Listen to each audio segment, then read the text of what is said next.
Hi നമസ്കാരം. ഞാൻ Jayashree Govindan, retirement consultant.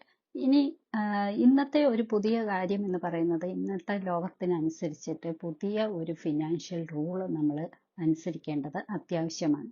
എങ്കിൽ മാത്രമാണ് നമ്മളുടെ ജീവിതം ഒരു സ്മൂത്തായിട്ട് നമുക്കൊരു ഫിനാൻഷ്യൽ സ്ട്രഗിൾ ഇല്ലാതെ സ്ട്രെസ് ഇല്ലാതെ ആരെയും ആശ്രയിക്കാതെ മുന്നോട്ട് കൊണ്ടുപോകാനായിട്ട് സാധിക്കുകയുള്ളൂ.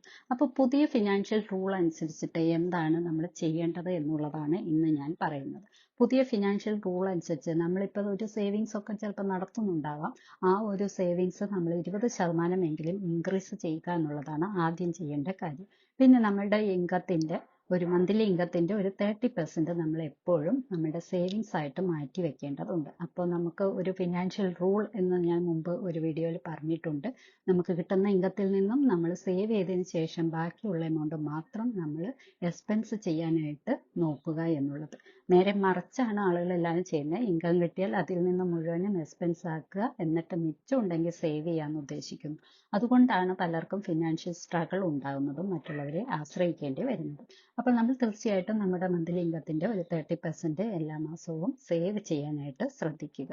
പിന്നെ നമുക്കൊരു എമർജൻസി ഫണ്ട് സെറ്റപ്പ് ചെയ്യേണ്ടത് അത്യാവശ്യമാണ്. എന്തെങ്കിലും ഒരു ഇൻ കേസ് ഞാൻ പറഞ്ഞ പോലെ പ്രഡിക്റ്റബിൾ ആയിട്ടുള്ള എന്തെങ്കിലും ഒരു അത്യാഹിതം വന്നു കഴിഞ്ഞാൽ നമുക്കൊരു എമർജൻസി ഫണ്ട് കയ്യിലുണ്ടെങ്കിൽ നമുക്ക് വലിയ ബുദ്ധിമുട്ടില്ലാതെ അതിനെ ഓവർകം ചെയ്യാനായിട്ട് സാധിക്കും. ഇതിൻ്റെ ഒരു റൂൾ എന്ന് പറയുന്നത് നമ്മളുടെ 9 മാസത്തെ എങ്കിലും എക്സ്പെൻസിനുള്ള തുക നമ്മൾ എമർജൻസി ഫണ്ടായിട്ട് കരുതണം എന്നുള്ളതാണ്.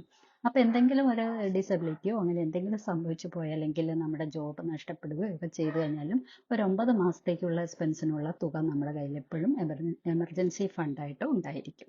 അതുപോലെ തന്നെയാണ് നമ്മൾക്ക് കിട്ടുന്ന ഒരു ആനുവൽ ഇൻകത്തിൻ്റെ ഒരു 10 to 20 ടൈംസ് എങ്കിലും നമ്മൾ നമ്മുടെ ഇൻഷുറൻസിന് വേണ്ടിയിട്ട് മാറ്റി വയ്ക്കുക, ലൈഫ് ഇൻഷുറൻസിന് വേണ്ടിയിട്ട് മാറ്റി വയ്ക്കുക. അപ്പം നമ്മുടെ ഫാമിലി പ്രൊട്ടക്ഷന് അത് സഹായകമാവും.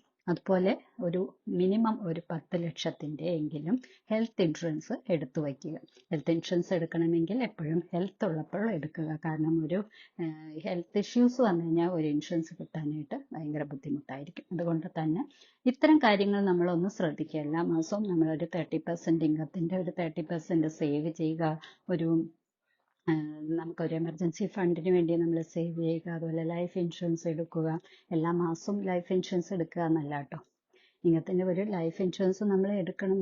നമ്മുടെ ആനുവൽ ഇൻകത്തിൻ്റെ ഒരു 20 മടങ്ങെങ്കിലും തുകയ്ക്കുള്ള ഇൻഷുറൻസ് എടുക്കുക. അതിനുവേണ്ടി മന്ത്ലിയോ ക്വാർട്ടർലിയോ ഒക്കെ ആയിട്ട് നമ്മൾ അതിന് വേണ്ടിയിട്ട് സേവ് ചെയ്യുക.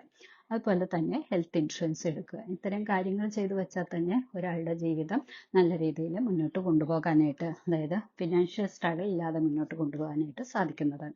അപ്പോൾ ഇത്തരം അറിവുകൾ നിങ്ങൾക്ക് ഉപകാരപ്പെടുന്നു എങ്കിൽ തീർച്ചയായിട്ടും ലൈക്ക് ചെയ്യുക, കമൻറ്റ് ചെയ്യുക. അതുപോലെ തന്നെ മറ്റുള്ളവരിലേക്ക് ഷെയർ ചെയ്യുക. കൂടുതൽ വിവരങ്ങൾക്കും ഗൈഡൻസിനും ഞങ്ങളെ കോൺടാക്റ്റ് ചെയ്യാം. ഒരു ഫ്രീ കൺസൾട്ടേഷൻ എടുത്തുകൊണ്ട് നിങ്ങളുടെ ഫിനാൻഷ്യൽ പ്ലാനിങ് നല്ല രീതിയിൽ പ്രോപ്പറായിട്ട് പ്ലാൻ ചെയ്യാനായിട്ടുള്ള ഗൈഡൻസും ഞങ്ങളിൽ നിന്ന് കിട്ടുന്നതാണ്.